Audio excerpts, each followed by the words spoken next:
এই আবহাওয়ার যে পরিবর্তন তা সকলের মধ্যেই প্রভাব ফেলছে। কারো ঠান্ডা লেগে যাচ্ছে খুব তাড়াতাড়ি, নয়তো পেটের প্রবলেম। এই সবকিছু মানিয়ে এখন আমাদের চলতে হবে, আর তার জন্য খাওয়া দাওয়াটা সঠিকভাবে করে যেতে হবে, যাতে শরীরের পুষ্টিগুণ বজায় থাকে, কোন রকম রোগ ব্যাধি যাতে শরীরকে খুব সহজে কাবু করতে না পারে, আর তেমনি রান্নাটাও তাড়াতাড়ি করা যায়।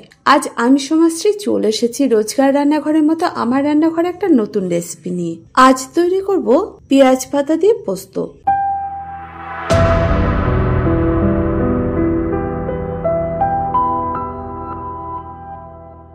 এর জন্য কি কি উপকরণ লাগবে?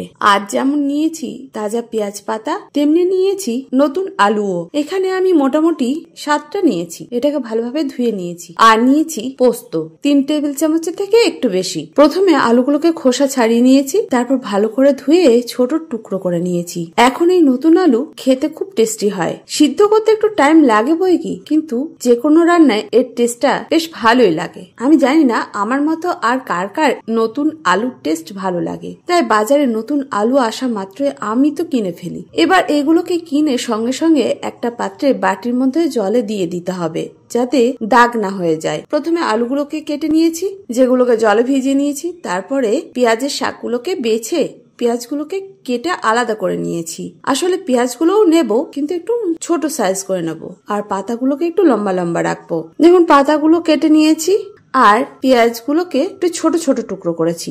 আসলে এই পেঁয়াজগুলো আলুর সঙ্গে আগে ভাজতে হবে, তাই এখন আমার সমস্ত কাটাকাটি রেডি। এবার তৈরি করে নেবো পোস্তর পেস্ট। তাই একটা মিক্সি জার নিয়ে নিয়েছি, এর মধ্যে দিয়ে দিয়েছি পোস্ত আর স্বাদ অনুযায়ী শুকনো লঙ্কা। আমি এখানে আর কাঁচা লঙ্কা ব্যবহার করিনি, শুকনো লঙ্কা দিলে এটা টেস্ট ভালো হয়, দেখতেও সুন্দর হয়। আমি জল ছাড়াই প্রথমে ঘুরিয়ে নিই। আপনারা হয়তো এতদিন আমার রান্না দেখে বুঝতেই পেরেছেন, পোস্ত সঙ্গে সঙ্গে পেস্ট করতে গেলে জল ছাড়াই ঘুরিয়ে নিতে হবে, তারপর পরিমাণ মতো জল দিয়ে এটাকে মিহি পেস্ট তৈরি করে নিতে হবে। এখন সমস্ত উপকরণ রেডি, এবার রান্নাটা করার পালা।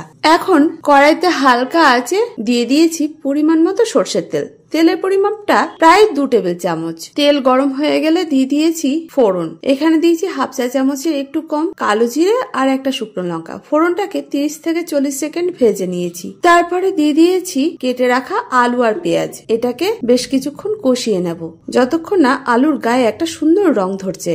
এই সময় দিয়ে দেব সামান্য হলুদ। যেহেতু পোস্ত রান্না করব, তাই হলুদের পরিমাণটা খুব বেশি দেওয়ার প্রয়োজন নেই। আর দিতে হবে স্বাদ অনুযায়ী নুন। এগুলোকে মিশিয়ে দিয়ে বেশ কিছুক্ষণ নাড়াচাড়া করতে হবে। যখন আলুর গায়ে একটা সুন্দর রং ধরে যাবে, তখন দিয়ে দিতে হবে কেটে রাখা পেঁয়াজ পাতা।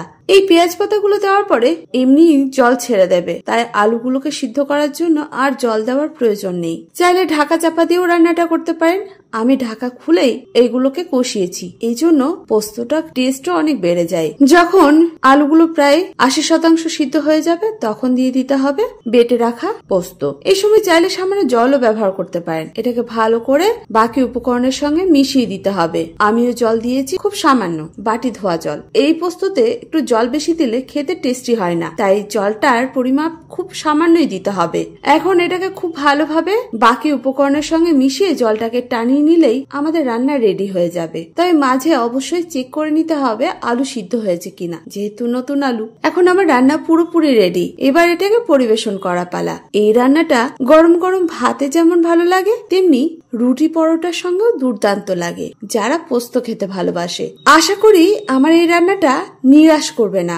একবার তৈরি করে দেখুন শীতের এই সবজিটা দিয়ে। তৈরি করার পরে কেমন হয়েছিল সেটা কিন্তু কমেন্ট করে জানাতে ভুলবেন না। আমিও তো থাকি আপনাদের কমেন্টের অপেক্ষায়।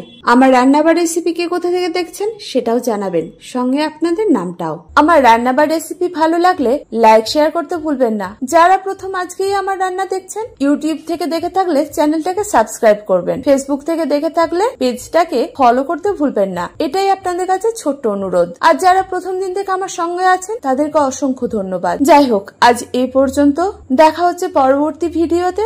আপনারা ভালো থাকুন, সুস্থ থাকুন। ধন্যবাদ।